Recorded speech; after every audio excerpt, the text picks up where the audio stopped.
So the next question we're going to look at is what literature is available, and what do you do in the case of a people group where maybe they have the Bible translated into their language or portions of the Bible, but they don't have any other reading material?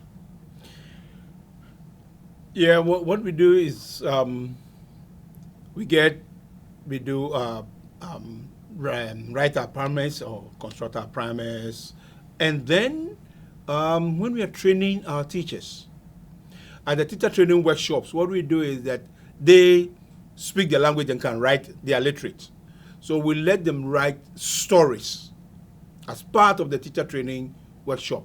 They write their own stories, and we put all these together, we edit them, and that becomes another material for, like a post-primary material for the learners.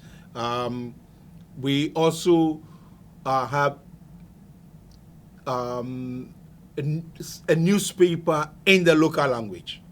And so we encourage our learners to be able to get copies, especially it's in one particular language, but we encourage those people in that particular language to be able to buy this newspaper in the language and attempt to read and help improve their reading skills and what their vocabulary. Yeah. Yeah, another example from the team in Guatemala, that partner organization is called LAMP, and they've been working the past 3 years to develop lots of additional reading materials for the language that they're working in, which is called MOM. And besides the Bible, there was no other literature in the language practically. And so when they looked at their literacy ministry, they saw that as a weakness and as an opportunity to create additional post-primer materials.